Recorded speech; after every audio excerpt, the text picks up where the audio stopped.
buti kung ano ba talaga yung personal interest ng iba, kung bakit gusto nilang baguhin ang konstitusyon. Baka mayroong mga gustong Natataka nga ako, tinatanong pa ako ng media, alam ko daw ba kung saan nagpunta.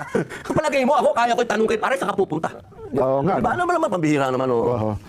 Baka sinayo. Ito ang balita ngayon trending at pinag-uusapan ngayon sa mundo ng social media ang di umano'y balitang dapat malaman ng taong bayan na pilit itinatago o ayaw umanong ipalabas ng bayarang media sa palasyo, kamara at senado sa publiko.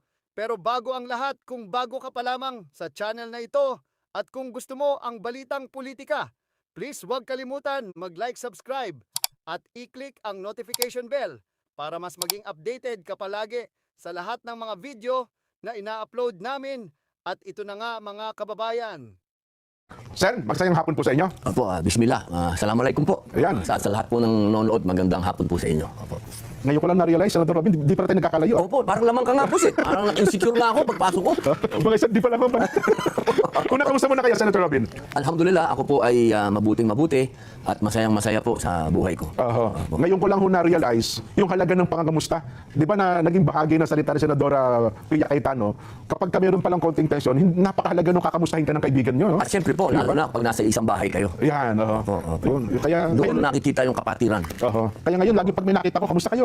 Yun parang, iba pala ang dating nun sa isang kaibigan. Kultura po natin yan, di ba? Kultura. Pag na matagal mong di nakita, kamusta ka na, pare?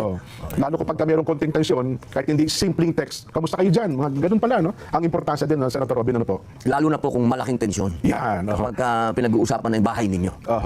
Simulan na ho natin yung binabanggit nyo. Noon hong nakaraang Lunes, gusto ho namin kayong magkwento eh. Bago ho naganap yung putukan, nagkaroon kayo ng sesyon sa Senado. Alam niyo na rin ba darating si Senador Bato nung araw na yon? Yan po ang yan ang gustong-gusto ko talaga umpisahan. Opo. Kasi masyadong maraming kwento, nandun na kagad sa pinaka... Dapat umpisahan natin sa naganap. Yan, alam niyo po, linggo, noong nagpatawag ng pagpupulong si Senator Alan Peter Cayetano. Okay. Sa isang tahanan diyan sa Forbes Park. Okay. Isang tahanan ng isang kaibigan natin. Nagdatingan po kami doon, 12 kami. 12 na kayo, okay. Opo, nagtanong kami, ano ba itong pagpupulong na ito? Ang sabi ni Senator Alan, ay meron na tayong numero. Sabi ko, anong numero? Papalitan na natin ang liderato. Okay. Yung taka ko, sabi ko, paano tayo? 12 lang tayo. Oo nga naman, sabi niya, may dadating. Yun, sabi ko, sino yung dadating? Basta malalaman na lang niyo yan sa araw na yon. Kaya nung dumating si General Bato, si Senator Bato, wala po kaming alam. Kasi lumalingan po ang sinasabi ng marami doon na mapaggawa ng kwento. Mas maraming scriptwriter sa politika at maraming direktor. Kanya-kanya sa pantahay, Isa lang po ang nakakaalam na dadating si Senator Bato. Si Alan lang po. Ayun. So yung Wala sinasabi po niya may kami darating. So si Senador Bato yung tinutukoy niya may darating. Opo. Dahil meron po sana kaming inaasahan daw. Ako po kasi kailanman hindi ako nakialam daan sa palit-palit ng liderato. Dahil hindi ako naging interest sa mga komite, ng mga matitinding komite. Ang mga komite ko lang, may kinalaman sa advocacy ako, sa Muslim Affairs, sa mga katutubo, sa mass media. Yan po ang aking no. Kaya po nung dumating si General Bato at nagkaroon ng panibagong liderato, huwag pong sabihin na ito po'y pinlano namin. Hindi po totoo yan. Yan po ay isang bagay na doon lang kahit naman po si Senator Marcoleta, hindi din po niya alam na si Senator Bato ang dadating dyan. Opo. So nung pupunta na tayo sa takbong tumatakbo siya, no? At hangos na hangos, sinihingal ando na may dugo pa sa kamay. Ano naging reaksyon niyo? Siyempre po, proteksyonan po siya. Okay. Yun po ang dapat gawin ng lahat ng senador. Hindi lamang kami. Dapat lahat ng senador, proteksyonan natin yung kapwa natin, senador. Kapwa natin yan, ihiwalay muna natin yung politika. Kahit magkakalaban sa politika. Kahit na minorya o mayorya, ang pinag-uusapan natin dito, isang senador na hinabol sa hagdan, paakyat at nasugatan pa nga. So, ang nangyari po, nagkaroon ng sesyon at napalitan nga yung liderato kasi 13 na po kami. Ano unang naging tanong nyo kay Senador Bato? Bakit ka tumatakbo? Bakit kami hingal? Hindi ba tinanong na gano'n, Sen? Hindi na po siya naitanong kasi mataas na yung emosyon tinumpronta niya na po kagad yung media Sinabi niya, kasi yung media tinanong siya, ba't ka nandito? Nagulat si Bato. Sabi niya, bakit nung wala ako, tanong kayo ng tanong, bakit ako wala? Ngayon nandito ako, tatanungin niyo ako, bakit nandito ako? So mataas na po yung emosyon. Kaya ako po, ang binigay ko sa kanya, tubig. Tapos niyakap ko siya, pare, maraming salamat at dumating ka. At ito na yung hudyat para tayo naman na maging mayorya. Ayun, At yan naman po, hindi po yan bago sa Senado. Ang nangyari talaga yan. Nagkakaroon ng palit ng liderato. Huwag po natin gawing masyadong malaking issue na nagkaroon ng palit ng liderato. At yan po, asahan po ninyo yan. Kasi siyempre po, ang mga senador po, yan ho, nakukompose talaga Tama po. ng minority at majority. Hindi po yan bago. Kapag na yan po nawala, ibig sabihin, wala na tayong demokrasya. Isang Agos na lang kayo pag Isang Agos na lang. Huwag po kayo matakot. Kapag naging isang Agos na lang ang Senado, ibig sabihin may conspiracy na dyan. Ayun, opo. Magkakasapakat na yan. Nakakatakot yun. Di, ito na po ngayon. Yan, opo, tuloy nyo ng kwento. Nung nandun na po kami, may nagbulong po sa akin. Sabi niya, nandyan si Trillanes. Sabi ko, ba, anong ginagawa ni Trillanes dito? Hindi naman siya senador. Anong ginagawa nito dito? May dala daw pong warrant. Okay. Di ako na kong tinanong, teka, pulis na ba ngayon ito? Akala ko, Navy ito. Opo. Di sinabi po nila, sabi din po ang nagsabi po sa amin, yung usaay, na nandyan opo. si Senator Trillanes. Trillanes. Di sinabi ko kay Bato. Sabi ko, General, andyan daw si Trillanes, may dalang warrant. Di sinabi namin ngayon kay SP, kay Senator Alan. Sabi naman ni SP, saan galing yung warrant? Okay, opo. Siyempre po, kasi wala po silang pinakikita eh. Oo. Hanggang ngayon, wala pa. Hanggang ngayon po, wala. Sa madaling salita, nandun po pala yung NBI. Nasa loob na po ng building. So, ang nangyari po, sinuspend ang session, dinala muna po sa lounge si Senator Bato. Habang nag-uusap, si Senator Alan Peter Cayetano, ang bagong SP, at yung direktor ng NBI na si Attorney Matibag. Kasi po, nagkasundo na habang wala yung warrant na pinapakita, na talagang may warrant, kasi hinihingi po ni SP yung warrant, wala naman po silang mapakita. Lumabas muna sila ng Senado. Kasi anong ginagawa nila sa loob ng Senado at manghuhuli sila na wala naman silang dalang warrant. Ang nangyari po, nagkagulpihan. Yung isang usaan namin na gwardiya, ginulpi, binugbog ng isang ng pulutong ng NBI agent at isinasakay sa kotse nila. Kaya ang ginawa po, kinontempt ngayon ni Alan Chuma ngayon, hinuli yung mga nangbugbog. Hindi dapat palalabasin ng Senado yung mga yan, di ba? Nangbugbog ka. So ang nangyari po, nagkaroon na lang ng deal. Sabi nila, palalabasin na namin kayo, itong mga NBI na to, huwag ninong pakialaman muna si Bato dahil wala naman kayong warrant. So yun po, tumahimik noong araw na yun. Bandang gabi na po ata yun. Gabi na po yun. Nagkaroon na po ng kapayapaan noong gabi na yun. Opo, si General Bato, si Senator Bato, natulog po sa Senado. Doon nag-overnight, Kasama ko po. Hindi po kami magkatabi Baka akala nyo, magkatabi kami. Opo, hindi po. Opo, nandun po siya sa opisina niya. Nandun po ako sa opisina ko. Hiwalay ng kwarto naman pala kayo natulog. Opo, delikado. Baka magkatabi kami. Buti na, dilinaw nyo na po yan. Opo, gagawa ng istorya yan Gagawa ng istorya. Alam nyo naman yung mapagawa ng script. Opo. Sa madaling salita po, Martes. Martes na ngayon, Martes. Opo, ang sabi nila, magkakaroon na naman ng kudita. Ibig sabihin, papalitan na naman si leadership ng Senado, si SP Alan. Si Alan. Sabi ni Bato, sayang naman. Pag uwi ko dito, kung maalis din si Alan, sana maging matibay tayong 13. So, Martes po, hindi po naging matagumpay yung kudita sana laban kay Senator Alan. Talaga tinangka talaga ba nila? Meron po talaga. Meron po. Kaya sinabi naman po ni Madam Amy Wag na lang ho akong paniwalaan ninyo kasi sasabihin nila, ano yan, ganito yan, ganito. Si Madam Amy na lang. Kasi So may pressure talaga? May pressure talaga. Miyerkules. Kasi Martes naging matagumpay ang Senator Alan Cayetano. Miyerkules ngayon, boss. Yan. Iba na ang ambience. Iba na sa loob ng plenaryo, nangangamoy may trouble. Nangangamoy na. So dalawang gabi na kayong natulog ni Senador Bato sa Hindi pa magkatabi. Hindi pa magkatabi. Sige. Sa ibang senadora, pwede niyo ako i-chismis. Senador Bato, wag. Huwag naman. So yun ho, pagkatapos Wednesday na. Wednesday pa lang ho, maugong na magkakaroon na naman ng leadership change. Magkakaroon na naman. Hindi na naman po ngayon nagtagumpay. Hindi nagtagumpay. Iba naman na ngayon. Meron na tayong kinakatakutan ng mga armadong kalalakihan sa labas. Ito na yung sinasabi nilang pipiliting arestuhin si Senador Bato. Yun ho ba ang Yung una, hindi kami maniniwala.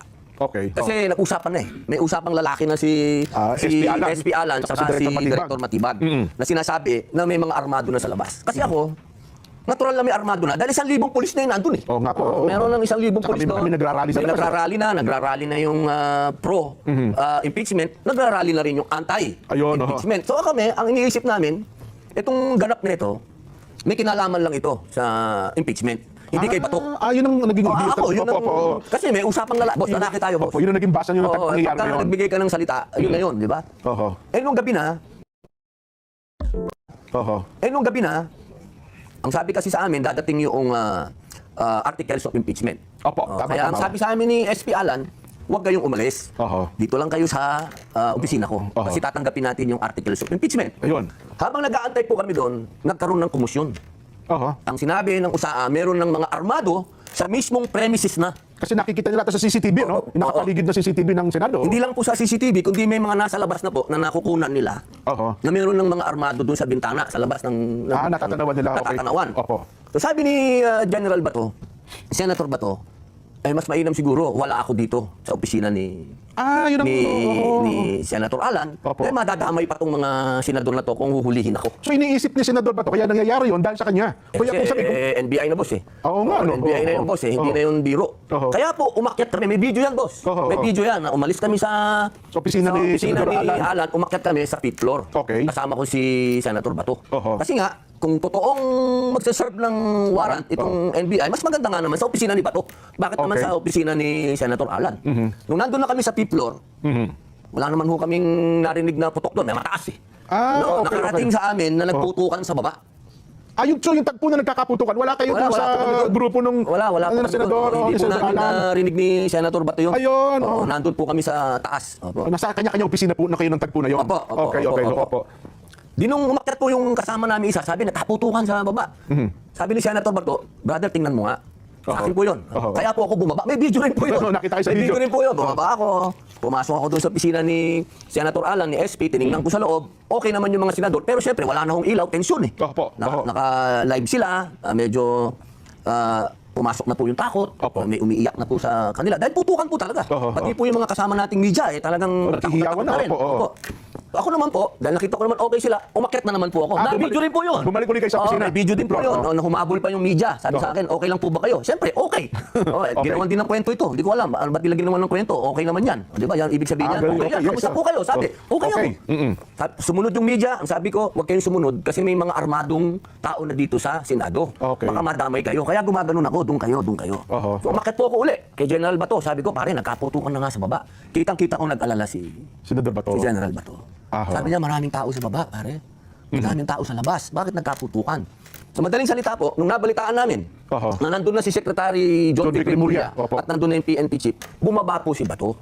Si Okay. So humarap din pala bumaba, sa noon. nakipag-usap kay Secretary John Vic. Opo. Dalawang lalaki naman ito. Maganda naman yung usapan nila. Ang sabi naman ni Secretary John Vic kay Bato, hindi ako nandito para arestuhin ka, pare. May video ho yan. Narinig ka sa Nandito video. ako para secure yung lugar. Sabi niya. Ito ngayon, si General Bato, sabi niya, nandun si PNP chief. Ang sinabi niya, pwede bang i-custody niyo ako? Custody na lang niyo ako. Sinasabi ito ni Senador Bato kay Kay PNP chief. Kay General Sa harap Bacates. po ni Secretary Oo. John Vic Oo. na nagbiro pa. Nagbiro pa si PNP chief. O sige, doon sa custodial. Nagtawanan pa kami. sa Consular Center. Oo, Oo, tapos okay. sabi ni Bato, baka pwede naman doon sa White House. Sabi niya, may Yung opisina ng yung bahay ng PNP chief. Opo. Ganun po kagaan ha. Oho. Ang usapan. Wala pong tensyon kasi nga secure din yung lugar. Oho. Oho. So habang inaantay po ni Bato yung salita ng kung papayag sila o hindi, Maikusog. lumabas muna si Bato, tiningnan niya yung pinangyarihan. Kung saan nagkabarilan, kung saan gano'n. Okay. Yun, nakita ko na po talaga na medyo nag-aalala na si Bato. Nag-aalala siya, hindi sa kanya sarili, kundi sa mga taong nandun. Kung paano madi-diffuse Oo. yung sitwasyon na yun. Kasi boss, hindi na biro yun. Ha? Kaya nangyayari yun dahil sa kanya nandun siya sa loob. Opo, Yun. opo. Tsaka, sa totoo lang po, no, yung nangyaring mga warning shot na yan, nakatulong po yan para maging kalmado ang mga sitwasyon. Kasi, paano kung nakapasok siya? Oo nga, no? Paano kung nakapasok doon sa pinto yun? Di mas lalong baka meron akong buhay na disgrasya o hindi natin alam. At least ito, nung nangyari yung warning shot nito at warning shot nung isa, nagkakilalanan. Aho. Na friendly forces pala tayo. Oho. Kasi doon lang ako nagkakontak. Wala kasing coordination, boss. Ayun. Itong kasi Saan nung ka una. nakakita? Oo. Ngayon yung GSIS, hindi nakipag-coordinate sa Senate na nagpapasok sila ng NBI. Dapat, nasa isang complex tayo, dapat nakipag-coordinate ka sa Senado. O yung security nila, no? Eh, umuupo pa ang Senado sa iyo. Tama, tama. Oh, Kasi nung una daw, parang inassume nila ata, Sen. Robin, na hindi, nag-coordinate kami sa dating SP, Senador Tito Soto. Pero nagkapalitan po ng Senate President at nagkapalitan din ng hepe ng OSA, di ho ba? Si SP Alan at saka SP Aplaska. Parang doon nato sa dalawa, walang coordination itong NBI. Ganun po ba? Ibig niyo pong sabihin, alam na ng buong Pilipinas. Nagkapalitan ng Senate President at ng Sergeant at Arms, hindi pa alam ng NBI saka ng GSIS. Parang ganun ata ang nangyari na dapat di ba another coordination dapat siguro yun. Dapat, Di ba? automatic yun, dapat Oo. coordination. So, tuloy ko na po yung kwento. Sige po, oo. Di, umakyat na po kami uli ni Senator Bato. Nagkwentuhan kami na siyempre, alam niyo naman, si General, kahit na sinasabi nilang bato yan, Opo. eh, Ako hindi spokesman, iba to ha. Tandaan Oo, ko ninyo, ako hindi ako spokesman. Ako yung nagkukwento lang sa kwento ko, sa narrative Based dun sa inyong, Sa experience. nakita ko. Hindi ko alam kung ano ang kwento ni Bato. Basta ako, nakita ko, worried siya. Oo. Worried talaga siya sa nangyari. Worried siya sa mga senador na hindi siya iniwan. Nakita niya kung paano nag-iiyakan yung mga senador. Nakita niya kung paano nagtatakbuhan yung mga media doon. Nakita niya kung yung mga tao sa labas. Kasi ang dami pong tao sa labas. Oo, tama kayo. Kasi may mga video tayo sa galing sa nasa labas eh. Noong pangalawang araw pa lang, awang-awa na siya sa mga pulis kasi natutulog doon sa kalsada. Yes. Ang dami-dami pulis. Pulis si Bato, tatandaan. Dati niya mga Puso niya, kapulisan, yes. pulis. Nung nandun na kami, nakahiga siya, sabi ko, pare, total safe ka na dito. Gabi na po ito. Gabi na po to. Ating gabi na ito. Tapos na po, tahimik na. Tahimik na. Dami ng pulis. Dami Natansin na. ng mga anong oras na ito, Sen. Robin? Siguro po, mga 1:30, mga ganyan. Madaling araw na. Madaling araw na po. Parang Wednesday na ata, Thursday. Thursday morning. Thursday morning, opo. Ang dami na pong pulis sa loob. May SWAT na, may Opo. si IDG, nag-iimbestiga. So, ano naman, okay na yung loob na. Sabi ko, pare, nahanap na ako ng asawa ko, 3 araw na ako dito. Oo. So, nagpapaalam kayo sa kanya. Oo, kasi hindi ko po siya iniiwan eh. Hindi kami tabi ha. Doon lang, nagkikita kami sa umaga. Tagpo na yan, yung tagpo na yan, Sen. Robin. Hindi pa sinagot ni John Vic at saka ni PNP Chief na Wala po. Yung i-custody nyo na lang ako, parang sinusurrender niya yung kanyang sarili na nagpapakustody na. Wala po. Hindi na tapos yun. Opo, parang nakahang yun. Ayun, Nakahang po oo. yun. Kasi wala pa naman warrant kasi. Oo. Wala din naman pong hawak na warrant din si Secretary Mulya, Vic, oo. si PNP Chief, Wala wala din rin naman warrant. pong hawak na warrant. So, para saan yung custody, no? Oo. Wala naman po talaga. Si Trillanes lang ang may hawak. Opo, hindi naman niya iniwan. So, yung balikan natin. Opo. Yung Ano, pare, uwi muna ako. Okay. Kasi nahanap na ako ng asawa ko. Eh sabi ni Bato, pare, sabay na ako sa'yo. Doon sa Yun po ang nagsabi. story. Oo. Anong sabihin kung hindi? Kung ano man. Napakasama naman ng ugali ko. Oo. Kasi wala siyang kotse, boss. Wala siyang kotse. Di ba hinatid lang siya ng kotse? Sumabay nga lang para sa akin, Senador Alan. Oo, wala Nung naman siyang pagpunta sa kotse. Senado. Oo. Bumaba na kami. Saka boss, hindi kami nakakatawa yung video. Pino-forward pa. Parang nagbumukhang nagmamadali Nagmamadali kayo, oo. Hindi na, naglalakad lang kami. Ang daming pulis doon. Ang daming usa. Wala namang humaharang sa amin. Oo. Kasi kung may humarang Nakita sa naman. inyo na pababa kayo sa parking. Opo. Kasi kung may humarang naman, di tatanungin namin, ba't nyo kami naharang? Oo. Pati pag sinabi nila na hindi po, bawal kayo, ba't naman kami lalabas kung bawal? Oo nga. No? Walang humarang eh. Oo. Ay, ito, pinakikita natin. No? Kasi medyo Pwede po bang... nakapass forward ata eh. Oo, kasi ginagawang nagmamadali kami. Para bagang may tinataguan kayo, no? Wala po. Ayun, may pulis pa doon. Nakikita nyo. Ayun, no, puro pulis yun. No? Si IDG yun. Okay. Oo. O, pinabilis pa. Pinabilis, oh. Huwag natin pabilisin kasi hindi naman po kami nagmamadali. Oo. Pangkaraniwan lang na biyahe. Paglabas nyo. Kasi kung may humarang, eh di may humarang. Oo. Kung Hindi tatabi kami, kayo. hindi kami lalab. Walang humarang eh. Okay. Oo. Ano nga gawin namin? Puro pulis doon. Ayun, pulis, oh. Si IDG yun, oh. Yung naka-blue. So marami nakakita nung kayo talagang lumabas ng Senado, no? Saka boss, kung Oo. tatakas kami, may CCTV. Pambihira naman. Eh, di sana sinabi namin, patayin nyo muna yan. Ha? Oo. Kasi walang logic, boss. Walang logic. Ayun. Walang tumakas po. Umuwi lang kami sa mga bahay namin. So ito, lumabas yung fortune nyo, ito sasakyan nyo ito. Oo. Ayun. Hanggang sa ito yung nakita nga. Hindi ko naman dininay yan, kotse ko yan. Oo. Pinaka-humble na kotse yan, boss, na sinano. Tanga nga, portoner lang, boss. Ayun na nga. So, siguro tatanong ko, nung kasabay nyo si Senador Bato, saan bumaba? Eh, siyempre, wala siyang kotse. Opo. Pumunta ako Makati. Oo. Kasi Kasi sabi nakita nyo kayo sa airport, o kayo sa kayo kayo yate. Airport? Oo, meron daw ganung mga angulo eh. Ano naman ang gagawin namin sa airport? Wala, hindi ko kami napunta ng airport. Wala kami Baka airport. Baka Air Force One. wala napunta ng airport. Wala rin yate. Wala din po kami, hindi din po kami pupunta ng yate. Wala namang, anong gagawin namin sa yate? Ayun, oo. Ako gusto kong umuwi ng bahay. Siyempre po, ako naman, hindi ko po talaga inisip kailanman na kami tumatakas. Hindi po. So nung tagpo na yun, wala sa Ako isipan kasi niya. ang alam ko, ang sinabi sa akin malinaw ni SP Alan Cayetano, walang warrant galing sa local court. Oo. Walang pinakitang warrant din sa amin, ang NBI at ang PNP. So yung palang warrant, secret na foreign pa, no? Opo, yun na nga eh. Secret, naka-foreign warrant. At higit sa lahat, nakapending sa Supreme Court yung PR ko. Nung tagpo na yun kasi, Ako, very relax ako eh. Wala, sinasabi ng media, daw relax ako. Eh, yun lang, anong gusto niyo, manginig ako. Diba? Wala talaga eh. Kaya po nung sa Makati, nung nandun na yung sasakyan ni Bato, nung bumaba siya, parang nga mapigilin ko si Bato. Oo nga, no? Pare, andyan na yung sasakyan ko. Eh, sige pare ko. Alam, sabi mo, wag ka bumaba, huwag mo ko iwanan dito. Bira, ano yan? Sana po maintindihan po natin. Ano? So yun ang huli ninyong Yun na po yung huli. sa Makati. Natataka nga ako, tinatanong pa ako ng media, alam ko daw ba kung saan nagpunta. Kung palagay mo ako, kaya ko itanong kay pare, saan ka pupunta? Oo nga, Diba, no? ano naman, pambihira naman. Oh. Oo. Baka sinabi, pare, baka sama mo muna ako sa... Ako gusto ko na umuwi. Umuwi ng time na yun. Yun lang po ang ano ko na, kasi 3 araw na ho akong hindi umuwi. Bakit man sabihin, siyempre gusto mo naman makaligo ng tama. Opo.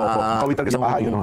Di ba ho? Iba din yung, alam nyo, minsan pagka ang brief mo reversible na, dapat gusto mo makapagpalit ka rin ng fresh brief, di ba? Mambihira naman, oo. Kung ako mo sa katayuan yung ganun din Diba? ang gagawin ko. Oo, Oo.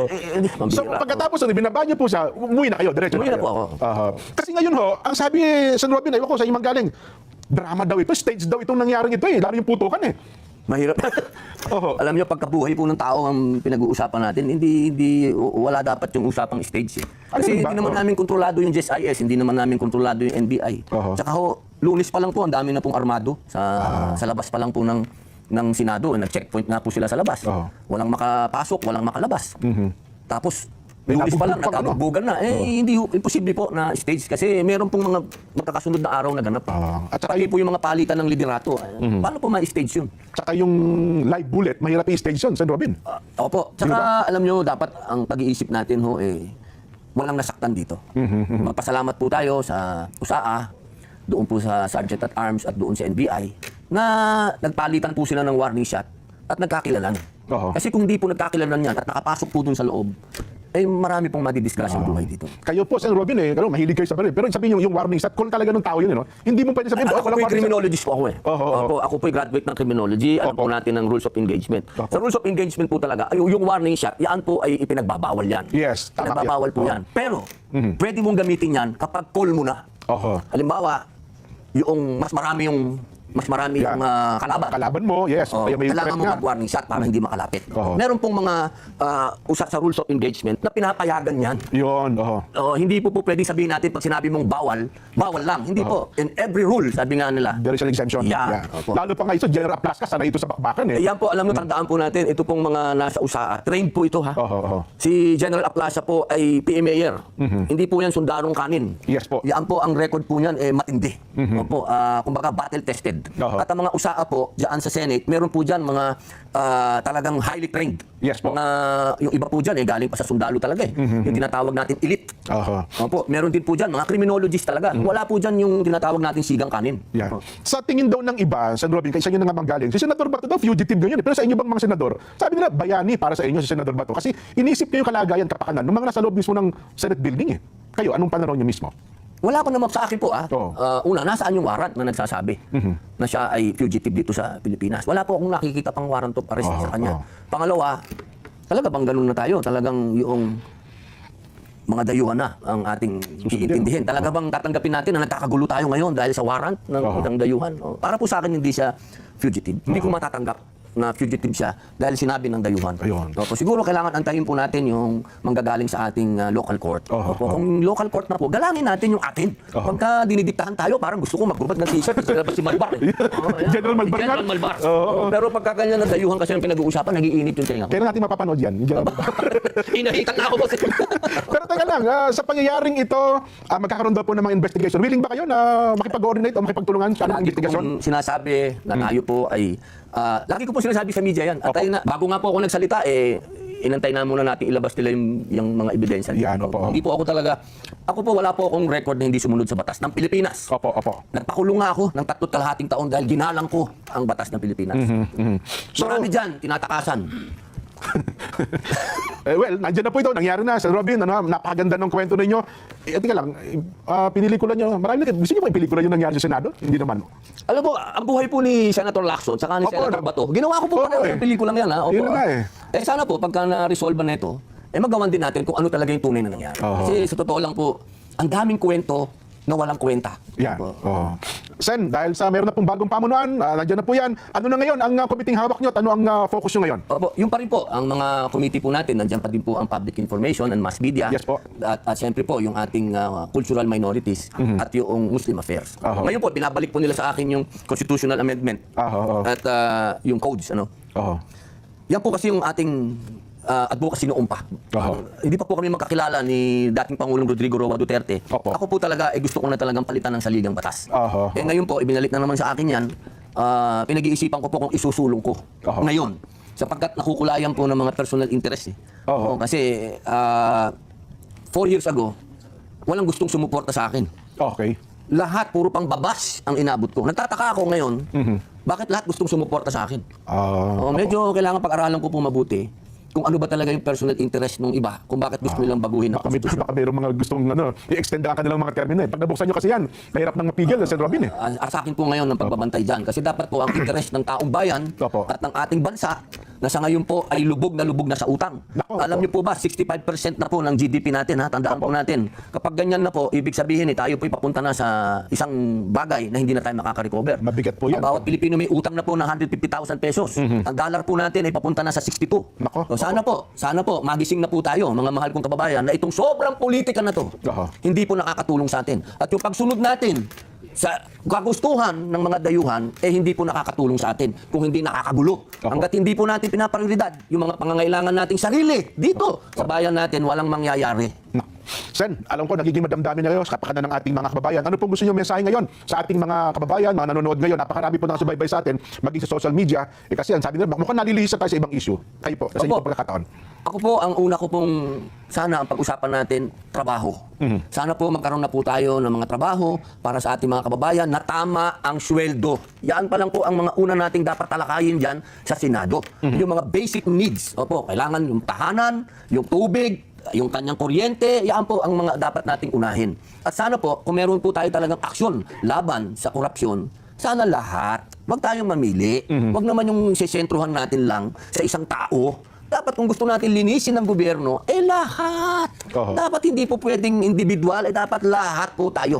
Hindi po pwedeng ang pag-uusapan lang natin, eto, siya lang. Paano yung naiwan na flood control? Paano yung mga farm to market road? Ang dami pong dapat pag-usapan tungkol sa korupsyon. Pero isang tabi lang po yan. Isang party lang yan. Opo. Dito muna tayo sa pangangailangan, basic needs. Senator